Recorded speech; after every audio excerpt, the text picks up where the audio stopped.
Girlboss trailer, this Netflix series protagonist gives new meaning to bossy pants.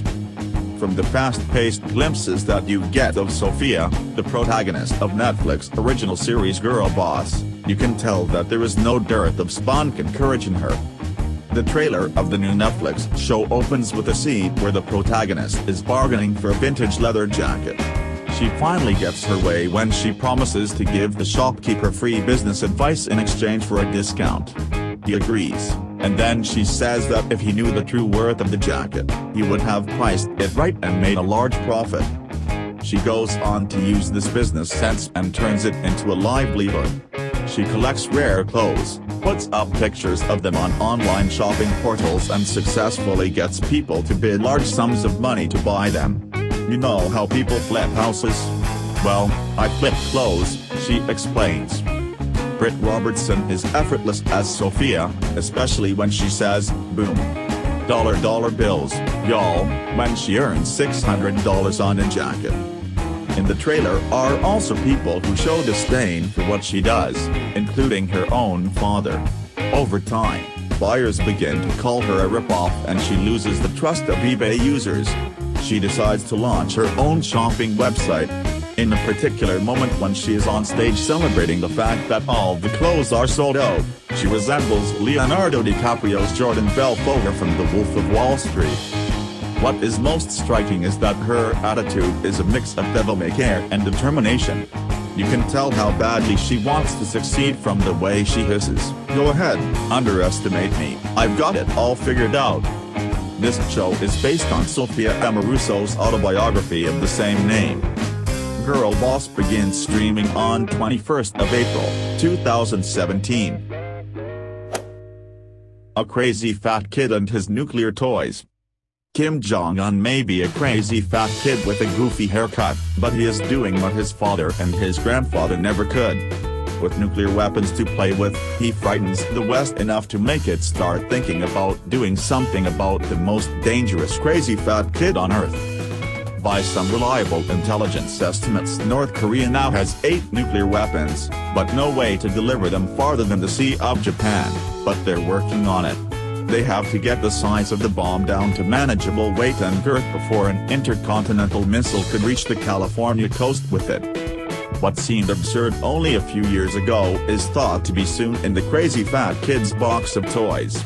The failure of the early missiles was easy to mock, like the purple prose of the propaganda artists in Pyongyang. But Kim and his scientists, believed to be working with the help of Iran in the nuclear weapons program saved by Barack Obama, are moving steadily to full membership in the club of nations with the bomb. Kim has the family DNA and the brutal Marxist ambitions of his father and grandfather, but little of their appreciation of the rational.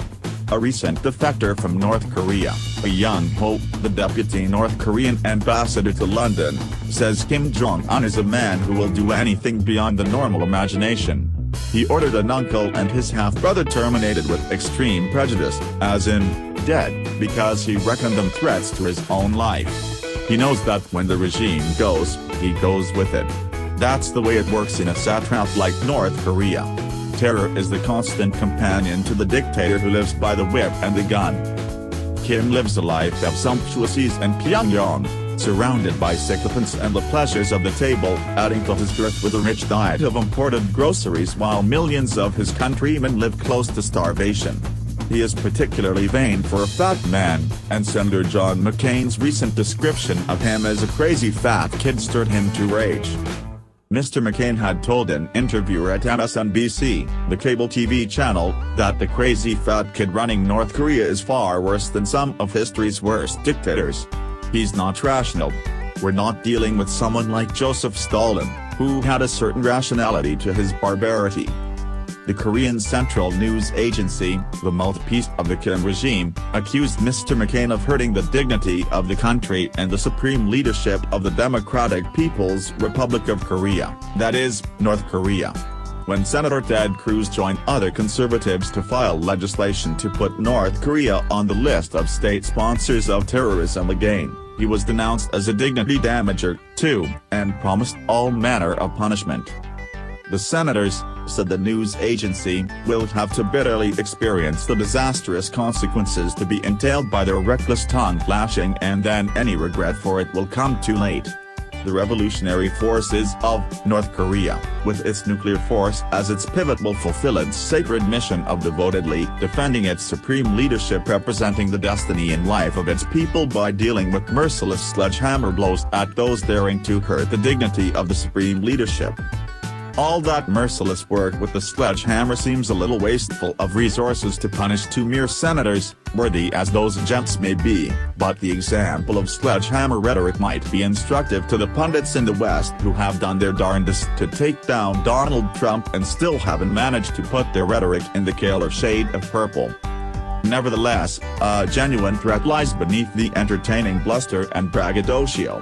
Admiral Scott Swift, the commander of the U.S. Pacific Fleet, tells NBC News that American officials are particularly wary of Kim Jong-un's latest threats to hit an American city with a nuclear bomb. They have the nuclear capability, the admiral says. They've demonstrated that. Where they're going with the miniaturization of that, whether they can actually weaponize a missile, that's what's driving the current concern. President Trump told London's Financial Times on Monday that something has to be done about North Korea. Secretary of Defense James Mattis, once called Mad Dog Mattis, says North Korea has got to be stopped. Secretary of State Rex Tillerson says a military response is on the table. President Trump entertains Chinese President Xi Jinping this week at Mar-a-Lago, and he'll have a lot to tell him. But if President Xi can't make him behave, somebody else will have to do it, and soon. Scary to think about. It's even scarier to think about not doing anything. Dalai Lama's visit to Arunachal Pradesh postponed to April 6.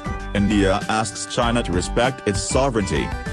India has responded strongly against China's objections, stating that the mainland was attempting to create an artificial controversy. His Holiness the Dalai Lama's visit to Arunachal Pradesh has been postponed to April 6 because of bad weather, according to media reports. His visit to the northeastern state was put off amid controversy by China, which objected to Dalai Lama's visit and warned India of severe damage to the Indo-China relationship. The Dalai Lama was scheduled to leave for Tawang in Arunachal Pradesh on Tuesday after visiting Assam. Tawang is one of the most sacred Buddhist monasteries in India. The Buddhist leader on Monday commented on the controversy, stating that China's objection to his visit was nothing out of the ordinary. The Dalai Lama, who won the Nobel Peace Prize in 1989, fled into exile in India in 1959 after an abortive uprising against the communist rule. China considers the Dalai Lama a separatist and believes that he is set to split the mainland. Hence, it routinely objects to the Buddhist leader's visit to different regions and warns countries of dire consequences of issuing invitation to him. India's reaction. India, however, has responded strongly against China's objections, stating that the mainland was attempting to create an artificial controversy. India, on Tuesday, said that the Tibetan spiritual leader has visited Arunachal Pradesh at least 6 times earlier and that no additional color should be given to his visit to the Indian state. Minister of State for Home Kiren Rijiju, during a press conference, said that China needs to respect India's sovereignty. India has never interfered in internal affairs of China. We never questioned their sovereignty. We respected their One China policy. So we expect China to respect our sovereignty. We are a free country, we cannot restrict flow of religious leaders, Rijiju said. The Dalai Lama has a special bond with Arunachal Pradesh. The spiritual leader had fled Tibet in the backdrop of Chinese aggression March 17, 1959 to the northeastern state in India, along with 20 of his followers. He crossed the tough Himalayan region barefoot during his 11-day trek and reached India to take refuge in the Tawang monastery.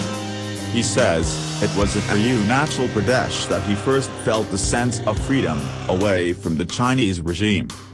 Whenever I come to the northeast of India, it feels like a reunion with people here, the Dalai Lama on Saturday said. When I revisit Tawang, I am reminded of the freedom that I had experienced for the first time in 1959.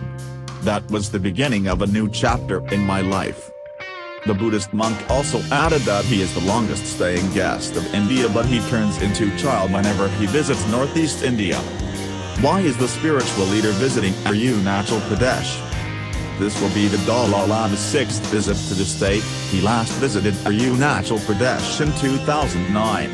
His visit to the state in 2009 was also protested by China, however it did not have any major impact on the relations between the countries. The exiled Tibetan spiritual leader is now traveling by road and will make his first stop at Bombilla, which is 180 kilometers away from Tawang, according to Hindustan Times. The Dalai Lama is scheduled to consecrate a temple and give blessings to his followers during his week-long stay in Arunachal Pradesh. Residents of Bombilla and many Tibetan refugee communities in the region have begun cleaning the roads and making preparations in anticipation of his visit. Melania Trumps shows she means business in black jacket for her official portrait. The White House have released the official photo of the First Lady. We look into the message behind her ensemble. Melania Trump's first official portrait as America's First Lady has been causing a bit of a stir, with critics on Twitter accusing the White House of airbrushing. The former model, 46, is dressed in a black blazer, with what appears to be an embellished pussy bow blouse or a neckerchief underneath, similar to the Michael Kors skirt suit she wore to the joint address at Congress. In a stark contrast to Michelle Obama's 2009 portrait, Melania posed with her arms crossed, looking straight into the camera. Open-handed and arm gestures are usually favored by political portrait subjects because they signify openness and welcoming nature, but perhaps Mrs. Trump wanted to portray a different message. Crossing your arms is often seen to be a defensive gesture or could signal underlying insecurities, and since Donald Trump's inauguration, body language experts have said that Melania often looks awkward and distant in her husband's company. But on the other hand, the all-black ensemble and assertive stance also suggests that she wants to be taken seriously and seen as a powerful, independent figure. Her predecessor Mrs. Obama is a huge advocate for women's rights, healthy eating, poverty awareness and supporter of the military families, and perhaps Melania wants to follow in her footsteps and make her own mark. While Michelle accessorized with a string of pearls and a watch in her official photograph, Melania sports 2 rings on both manicured hands, one of which is her 25-carat diamond ring given to her as a 10th anniversary gift from her husband. A brash sign of their wealth or a hit back at critics who say that their marriage is crumbling? Her official bio also lists her modeling work, and she can count illustrated swimsuit issue, Allure, Vogue, Self, Glamour, Vanity Fair, and Elle among her shoots. Melania has worn expensive furs, thigh-split dresses and revealing outfits in the past, but these have taken a backseat to a more ladylike conventional wardrobe, including designs from Roxanne de Illinsic and Ralph Lauren. While we're aware that the First Lady's style does not define her, clothes can convey subtle messages. It's interesting to note that Melania's portrait is not full-length, showing off only the top half of her black jacket. Some of her more risque photo shoots were splashed across the media during Donald's campaign trail, and perhaps she's now trying to shake off that glamour model image. She's even used the picture on her Twitter profile, and while she's not as avid a user as her husband, this could signal the start of her entrepreneurial career. Watch this space. Paris Jackson delivers the perfect clapback to weight gain jive. The daughter of the late Michael Jackson isn't ashamed of her body, and put her errant follower straight. Paris Jackson has hit back at a rude follower in the best way after being accused of putting on weight. The 19-year-old daughter of the late Michael Jackson was out at the Daily Front Row's 3rd annual Fashion Los Angeles Awards on Sunday night, wearing a gorgeous black mini dress with delicate bird-shaped beading and long sleeves. Her peroxide blonde hair was styled in a choppy long bob, and she carried a royal purple clutch bag to set off the outfit. However, one of her followers didn't approve of her look, and didn't hesitate to let her know. "Yes, you have out on a little weight, sick," the troll tweeted her. And Paris delivered the perfect clapback in response. FK yeah I have, she fired back. Her fans instantly rallied around her, with one tweeting, "Best response ever." Another wrote, "Please I've got more weight on my little finger. You look fab." And a third posted, "Hey girl, just delete these haters.